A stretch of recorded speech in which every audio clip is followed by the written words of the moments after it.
Bonjour à tous, alors aujourd'hui, comment gérer durablement les ressources énergétiques? Pour cette vidéo leçon, chaque fois que vous verrez cette main apparaître en haut de l'écran, c'est qu'il faudra prendre son cahier et écrire le schéma qui apparaîtra à l'écran. Allez, c'est parti. D'abord, au quotidien, à quoi nous sert l'énergie? L'énergie, nous en consommons tous les jours. De l'énergie nucléaire ou renouvelable pour nous éclairer, du gaz pour se chauffer, du charbon pour produire de l'acier par exemple, ou du pétrole pour alimenter les moteurs thermiques de nos véhicules.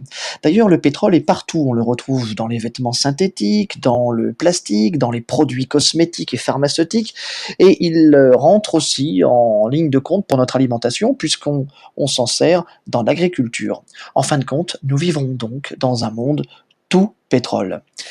L'énergie, on en consomme de plus en plus depuis le 19e siècle, c'est-à-dire depuis l'âge de l'industrialisation, quand on a commencé à remplacer la force musculaire humaine ou animale pour le travail ou pour les déplacements par des sources d'énergie dites fossiles, du charbon d'abord, et puis du gaz. Pardon, du pétrole, du pétrole. Mais ce confort a un coût, car nous consommons de plus en plus d'énergie. En effet, notre niveau de vie a augmenté, nous construisons de plus en plus d'infrastructures, c'est-à-dire d'équipements, comme par exemple des autoroutes, et puis des biens matériels, comme par exemple des voitures, et tout cela nécessite de plus en plus de ressources naturelles pour produire cette énergie. D'autant plus que, avec la croissance démographique, notre population ne cesse d'augmenter. Nous sommes aujourd'hui plus de 7 milliards et demi d'habitants et nous serons à la fin du siècle 11 milliards d'habitants, soit 11 milliards de consommateurs d'énergie. Mais alors, quels impacts de tout cela? Eh bien, on constate sans surprise que la consommation d'énergie dans le monde ne cesse d'augmenter, ainsi que la population mondiale. La population mondiale est ici montrée avec cette courbe jaune qui a beaucoup augmenté, donc la population, au cours du XXe siècle. Et les énergies que l'on consomme, ici montrées par ces courbes de couleur, on consomme aujourd'hui tout ça d'énergie, 14 milliards de tonnes d'équivalent pétrole presque chaque année. On consomme aujourd'hui plus d'énergie que lorsque vous êtes né, ou que lorsque vos parents, ou que lorsque vos grands-parents sont nés. Mais attention, on ne consomme pas n'importe quel type d'énergie, regardez les différentes couleurs. Les énergies les plus utilisées aujourd'hui, les plus consommées, celles qui ont le plus augmenté au cours du XXe siècle, sont surtout l'énergie marron, c'est-à-dire le charbon, l'énergie noire ici, le pétrole, et l'énergie bleu clair, c'est-à-dire le gaz. Charbon, pétrole, gaz, ces trois énergies que l'on appelle énergies fossiles représentent aujourd'hui plus de 80% de la consommation d'énergie dans le monde. Mais attention, tous les habitants de la planète ne consomment pas autant d'énergie. Un Asiatique, par exemple, consomme beaucoup moins d'énergie qu'un Américain, car ils n'ont pas le même niveau de vie, le même niveau de développement. Par exemple, prenez un Cambodgien, le Cambodge, un pays d'Asie, un Cambodgien moyen consomme l'équivalent de 0,5 tonnes de pétrole par an et par habitant. Tandis qu'un Français, lui, consomme l'équivalent de 4 tonnes de pétrole par an et par habitant, soit 8 fois plus qu'un Cambodgien. Et un Américain des États-Unis, lui, consomme l'équivalent de 7 tonnes de pétrole par an et par habitant, soit l'équivalent de 14 fois plus qu'un Cambodgien. Allez, on écrit, on prend son cahier à une nouvelle double page, on va utiliser toute la double page pour avoir toute la place qu'il faut, donc cette bulle centrale, vous pouvez l'écrire à cheval sur la reliure entre les deux pages, et on y va, je lis, et puis vous mettrez sur pause pour avoir le temps d'écrire. Gérer durablement les ressources énergétiques, comment faire? D'abord, on est face à des besoins croissants. Il y a une forte augmentation des besoins énergétiques depuis le XXe siècle, à cause de la croissance démographique et la hausse du niveau de vie, le chauffage, l'électricité, le transport, ce qu'on appelle le confort moderne. Mais cette consommation, si elle est de plus en plus élevée, est très inégale selon les pays. Les pays développés et les pays émergents sont de gros consommateurs d'énergie. La Chine et les États-Unis sont d'ailleurs les deux plus gros consommateurs. Tandis que les pays en développement, eux, consomment peu. Allez, vous mettez sur pause et puis on continue. On l'a dit, les sources d'énergie les plus consommées dans le monde sont les énergies fossiles, le gaz, le pétrole, le charbon. On dit que ce sont des énergies fossiles et non renouvelables. Pourquoi? Parce qu'on les trouve en sous-sol, dans des mines de charbon et dans le sous-sol, le pétrole et le gaz qu'on doit pomper dans la croûte terrestre, ils sont non renouvelables, elles sont non renouvelables ces énergies car elles sont limitées et elles finiront un jour par s'épuiser au fur et à mesure qu'on les prélèvera.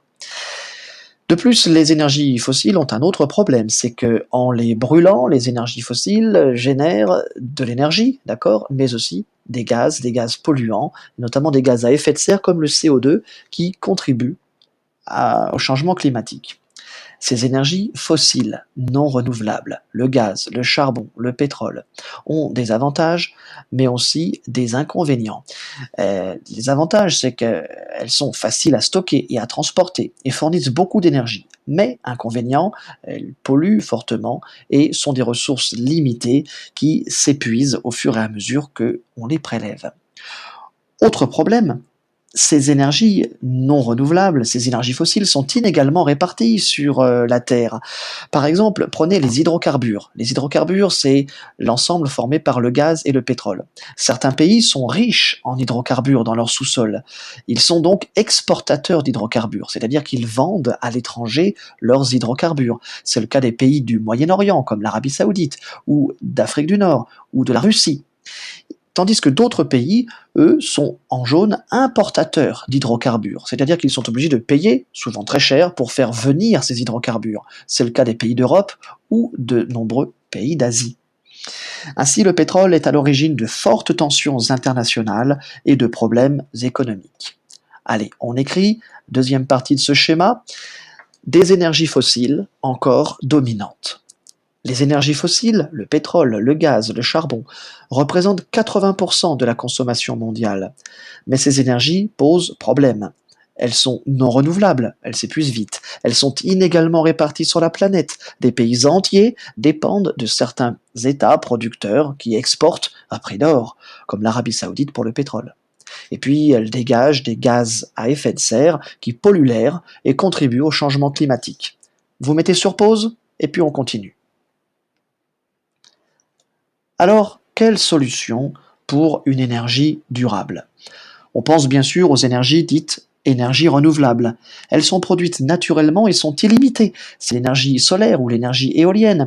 C'est aussi l'énergie hydroélectrique, produite dans les barrages que l'on installe sur les rivières. Ces énergies sont effectivement intéressantes. Elles ont des avantages et des inconvénients. Éolien, solaire, hydroélectricité, biomasse, c'est-à-dire le fait de faire brûler des végétaux, ont des avantages. Par exemple, elles sont quasiment inépuisables. C'est pour ça qu'on dit que ce sont des ressources renouvelables. Elles sont peu polluantes et facilement accessibles. Mais, inconvénient, elles sont intermittentes, c'est-à-dire qu'elles ne fonctionnent pas en permanence et fournissent peu d'énergie. Autre source d'énergie, c'est l'énergie nucléaire produite dans les centrales nucléaires. En France, la production française d'électricité repose énormément sur l'énergie nucléaire. Vous le voyez ici, une grande partie de cette partie orange foncé représente l'énergie nucléaire dans la production électrique française qui représente le nucléaire représente plus de 70% du nucléaire de l'électricité française, contre seulement 11% pour l'énergie hydraulique, 6% pour l'énergie éolienne et 2% pour l'énergie solaire. Mais cette énergie fait débat. Certes, elle produit beaucoup d'électricité, mais elle coûte cher à la société, elle est dangereuse car il y a des risques d'explosion qui seraient dramatiques, et puis elle produit des déchets extrêmement nocifs pour des milliers d'années dont on ne sait pas quoi faire. Finalement, il n'y a pas de solution miracle, mais la plupart des pays s'engagent dans ce qu'on appelle la transition énergétique. La transition énergétique, c'est le passage d'un modèle dominant avec des énergies fossiles, gaz, pétrole et charbon, vers un autre modèle où dominent les énergies renouvelables. Mais attention à ne pas se faire d'illusions, il n'y a pas de solution miracle. Les énergies renouvelables nécessitent des métaux rares, des terres rares, qui génèrent eux-mêmes des atteintes à l'environnement. Il n'y a pas de solution miracle. Alors, que faire? Eh bien, sans doute, la meilleure des choses à faire, c'est de pardon, la meilleure des choses à faire, c'est de diversifier au maximum et de multiplier les sources d'énergie en utilisant le meilleur de ce que chacune peut apporter, en utilisant un maximum d'énergie renouvelable. Et puis surtout, la solution réside dans ce qu'on appelle la sobriété énergétique, c'est-à-dire dans le fait de consommer le moins d'énergie possible, en réduisant les gaspillages d'énergie et en adoptant des modes de vie moins consommateurs d'énergie. Pour terminer, troisième partie, quelle solution pour demain? Face aux problèmes des énergies fossiles et aux risques liés à l'énergie nucléaire, de nombreux États tentent de développer les énergies renouvelables, le solaire, l'éolien, l'hydroélectricité. La plupart des pays ont entamé leur transition énergétique, mais les énergies renouvelables produisent peu et ne sont pas écologiquement irréprochables. Gérer durablement les besoins énergétiques passera donc par un mélange des sources d'énergie et surtout par la sobriété énergétique en réduisant les gaspillages et en changeant les comportements. Vous écrivez ça, c'est terminé. Bon courage à tous.